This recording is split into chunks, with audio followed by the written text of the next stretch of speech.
Hello and welcome to Right Now. I'm Ron Davis, your host, and tonight with us we have a candidate for the Pennsylvania Senatorial District number 37. With us tonight is Sue Means. Welcome to the program, Sue. Well, thanks for having me, Ron. Now, Sue, there's an opening in the Senatorial District, number 37. Who actually has that seat right now? Senator John Pippy, and he's decided not to run for re-election. Okay, and why have you decided to run for state senate?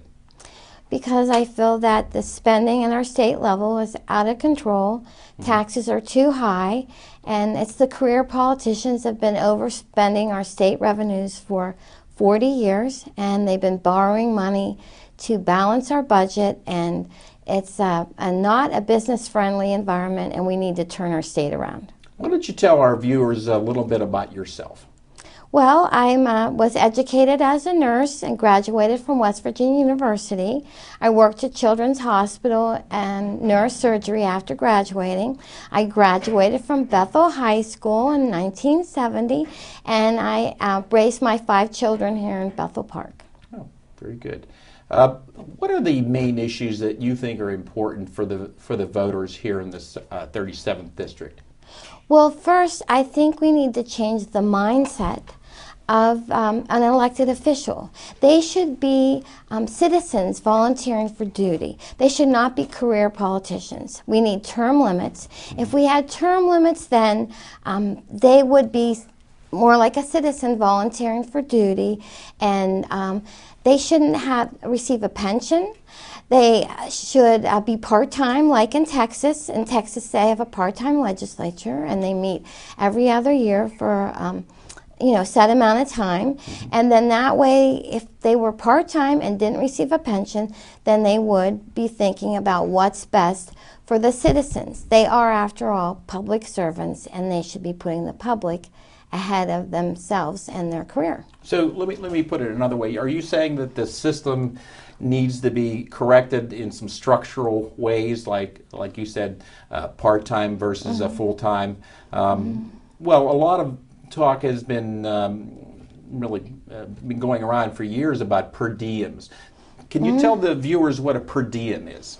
Well, the legislators get a per diem each day, so they can spend up to $162 a day, and it's an unvouchered expense account. And if you were in private company, you would have to submit your expenditures. And I think that they should also have to submit, their housing and their food allowance, and they shouldn't just get a flat $162 a day. So you're saying that they don't have, when you say a voucher, that means they don't have to turn in receipts. As long as they're in Harrisburg, they get one set amount, and they don't have to turn in any receipts. And you're saying that business people or people out in the real world have to do that, but our legislators don't have to do that, no matter whether they room with another person in Harrisburg. That's right, and a lot of them do. They have they split an apartment.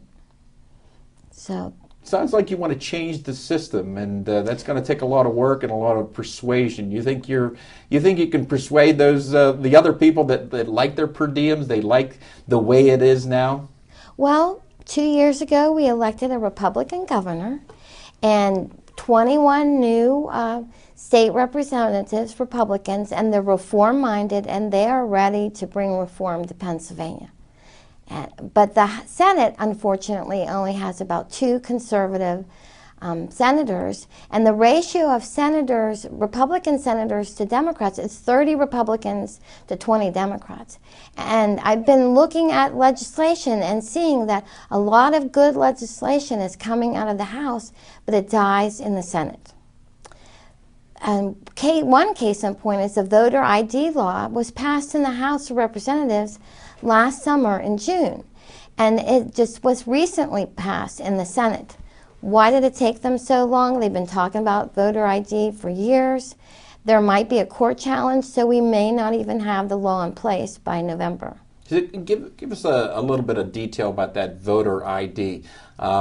People would have to have either some sort of state ID or if they belong to an organization or of some kind, or even a nursing home, they'd have to have some ID. Yeah, they have to have a photo ID, and the state's going to. They can go to the where you go to get your driver's license, and they can get a free photo ID there if they don't already have one. And think about it, Ron, when you go to buy alcohol, you have to show voter ID. Anytime you go to the doctors, they ask you to bring your photo ID. Mm-hmm. Let me ask you a couple other issues that are of interest, I think, to the voters here. What about things called prevailing wage? Now, that's kind of a subject that really not a lot of people know about it, but it does affect the bottom line and their taxpayer expenses through their taxes. What exactly is a prevailing wage, and why is it bad that we have to have it? What effect does it have on our taxes? Well, prevailing wage is set county by county, but the statewide average, it increased the cost of a school building or a public building by 20 to 30%. So when a school goes to build a new high school, for instance, Bethel Park just built an $80 million high school. If the prevailing wage law would have been repealed or eliminated, then the high school would have cost $62 million. That's an $18,000 savings, and translates to be over $1,000 per household savings. You mean $18 million? I'm sorry, yeah, it was an $80 million high school built for, it could have been built for $64 million. And since there's 15,000 homes in Bethel Park, it's $1,000 per home savings. Okay. That would have been. But the prevailing wage is that the school district, when they hire the contractor, it could be a private contractor or a union contractor, but they have to pay union wages. And because that's not an open market competition and they have to pay the higher wage, then the school building costs more. So in other words, it's a ripoff for taxpayers. Yes. Okay. Yes, it is. All right, let's move on to another subject. So they would be getting more for their, we could build more high schools, or our Do you want to go to Harrisburg to change that? Yes, I do. Okay, you really want to go to Harrisburg, right, Sue? Yes, I want property taxes to be lower, but you have to look at why are property taxes so high. And one of the reasons is prevailing wage. The other reason is the state legislature has not given the school districts the tools to deal with problems. One of it's prevailing wage, and the other one is teacher strikes should be banned. Okay, so teacher strikes. Are you saying that you would go to Harrisburg and make sure you'd put out legislation that teachers' unions could not go on strike? Right now, they go on strike. They can stay out for so long. They can come back and get paid their full pay. Yes, that's not right. But most unions that actually in the private sector that go on strike, they actually lose money. Would you be in favor of just making sure that teachers' unions never go on strike, or if they go on strike, that they wouldn't get paid for the time that they are off? That's correct. Well, I would like to ban teacher strikes because 37 states have banned teacher strikes. No, like you mentioned, nobody else can walk off their job and walk back on their job with the same contract. They don't get docked any pay. I'd like to see them, if we can't ban this teacher strikes, let's have them lose a day and a half's pay and not get that back. It's also, the contracts are totally unreasonable, because a teacher in Bethel Park can retire at full salary and make $100,000 a year. The other thing you don't see in the private industry is in Bethel Park with a master's degree, you can go from making, trying to think, don't have the numbers right in front of me, but I think you can go from like making $56,000 to $92,000 all in 1 year. In 1 year, from the 16th year to the 17th year, you have the step increase, and it's just tenure. It's not a merit increase. No, why don't a lot of people know about these things, or do they really even care that that their taxes are used for just really maybe overpaying certain segments, like you said, this step? I mean, all of a sudden, it just goes up. And it costs a lot of money for the taxpayers. It was in the contract. Because it was in the contract. Mm-hmm. Okay. And then, of course, they held the students hostage to get that contract by going on strike or threatening to go on strike. Okay. I wanted to ask you another question on another subject. What about state stores? Now, there's a lot of talk about state stores. We've been talking. Are you for privatization of the state store system? Oh yes, I think we should privatize the state system. But yet you're a conservative, right? That's true. You're a conservative, but yet a lot of conservatives think that if we can control alcohol, then people won't. The people maybe that might abuse it, the young people, won't have access to it. Are you saying that that may be so, but bottom line is we should really privatize? From what I understand, that all of the states around us, and well, except for maybe West Virginia, who's actually changing their laws, are going to the private system for alcohol. But yet, like I said, you're a conservative. Conservatives sometimes think that you can control that, but you're saying, well, you have to have maybe some little bit of control by the people. I mean, well, obviously, the people are in control of their own lives. It's privatized. I'm sure that they're going to check identification, because if they don't check and they're selling to minors, they'll lose their license to sell alcohol. And private always does a better job managing and being more efficient than the state. I think the state should get out of the business of selling alcohol. I wanted to ask you something about, I've always been curious about people that go to Harrisburg and spend time there. Obviously, you say you've had 5 kids and you have grandchildren now too. Mm-hmm. 2 grandchildren.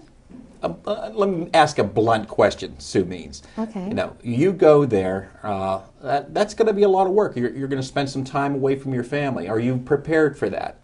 Oh yes, I'm prepared to go to Harrisburg 3 days a week and spend a lot of time reading bills and understanding bills, and it's a job that needs done. Okay, now are you for term limits? Obviously there are some people that go in there and they stay there for really a long time. Are you willing to put forth maybe some term limit legislation? Oh yes, I definitely think the mindset of our elected officials needs changed, and term limits, they need to be citizens volunteering for duty. They're public servants, and the public, the good of the public and the welfare of the public needs to be put ahead of their needs. And if they have term limits, they'll volunteer for duty, go down there, serve their time. And I also don't believe they should get a pension. Pensions are for careers. So yes, I would like to see term limits. And one of my opponents actually has authored 3 pieces of legislation last fall. Representative Mustio wants to make the term of a state representative from 2 to 4 years, a senator from 4 to 6. Mm-hmm. He also wants to reduce the size of the legislature. Now, a lot of conservatives talk about having, right now there's 50 senators, having 40, but that takes away the people's ability to have their voice, to contact their state representative. Right now there's a senator that has 5 counties, and if we reduced it, then he would have more counties. The other thing people need to think about is reducing the size of the legislature would only save about 0.5% in costs to have them. And the lobbyists, and there's over 2,000 lobbyists in Harrisburg, and then they would have less people that they have to lobby. So the special interests would have more power because there would be less legislators for them to talk to. But your biggest vision of candidates is a part-time with no pension. By the way, let's talk about a little bit about what our senators and representatives get right now. What about health insurance? Do the senators have to pay for health insurance? Because I understand that the state reps don't pay anything at this point. Not that I know of. I believe they're on a state health plan. Okay, from what I understand, though, I think the Senate pays maybe 1% mm-hmm. or something like that. Anyways, bottom line is, That's not what they're paying out in the public. Right, right. There's a lot of us that are paying a lot of money for health insurance. Mm-hmm. So, all right. So we've gone over some legislative issues, and that you would like to go there, and you'd like to rub elbows with those. Now, how long have you been a person of interest in public policy, Sue Means? Well, I've been paying attention to legislation for 27 years. Mm-hmm. I was instrumental in getting the homeschooling law passed in Pennsylvania, and that's when I first started studying bills and understanding how laws were passed. And I was honored for my grassroots effort to get the homeschooling law passed by being in the room when Bob Casey, Governor Casey, signed the homeschooling law into law, and also by a very conservative organization, Eagle Forum, Homemaker of the Year for my efforts. And I have been a Republican on the Bethel Park Republican Committee for 19 years, and I've been serving on Republican State Committee since 2009. Okay, well, tell me a little bit about State Committee, because I think, from what I understand, you have to go to Harrisburg. So you have been going to Harrisburg for these kind of things anyway, and as it is. So you don't mind going there a little bit more, is that right? No, I'm looking forward to going and bringing about limited government to Pennsylvania. Limited government means you shrink the size of government so that if it's smaller, then we get to have more of our tax dollars to keep our money, and then we buy things with our money and we stimulate the economy. Right now, a businessman in Pennsylvania has the highest corporate income tax in the nation. And so a businessman might spend 50% of his profit goes into taxes. Well, if a businessman has more money, then he reinvests it in his company or hires more employees. If a consumer, if the taxpayer has more money, then they buy goods and services, and that makes the economy grow. Now, you're saying some interesting things, some insight into business. Without saying the business name, I think from what I know of you, your whole family are in business in the local area. Yes. So you've grown up understanding what local business needs to survive and to prosper. Yes, my grandfather built Brookside Lumber Company in 1926, and it's still owned and operated by my family. And we employ over 100 employees, and it's a family-owned company, and they have a good reputation in the area. It's hardworking, good employees. You'd like to see more of those people being employed over there, huh? Sure I would. Yeah. Sure I would. I want to see business grow. Pennsylvania has a very unfriendly atmosphere towards business, and we lost a congressional seat last year, where Texas doesn't have an income tax, has a part-time legislature, and their population grew, so they gained a congressional seat. And I see by a piece of your campaign literature that your campaign theme is Sue Means Business. That's correct. That's right. Okay. wanted to bring that into the mix here. Well, Sue Means, you're running for the state senatorial 37th district here in Pennsylvania. That's correct. And was there anything else you want to say to the people out there as far as why you should be elected? Well, my heart is in the right place. As a nurse, I love people and I'm concerned about people. I want to make a difference. I also wanted to mention that of the 50 senators, there's only 11 women and there's only 2 medical people. So most people aren't aware, but they are implementing Obamacare in our state. And so wouldn't you like to have a nurse there making medical decisions about how the Obamacare is implemented in our state? So you've got business experience, you've got medical experience, you've got homemaker, you've got a family experience. And 27 years of grassroots advocate for limited government experience. Well, thank you very much for being here tonight and talking to the people. And I would like to mention my website, which is electsuemeans.com. They can go there, the viewers can go there and do research on where I stand on the issues and find out more about my background. And thank you so much for having me. All right. Thank you, Sue Means. Thanks. And just remember, the better you understand the issues, the better decisions you'll make. Thanks for watching. This is Right Now.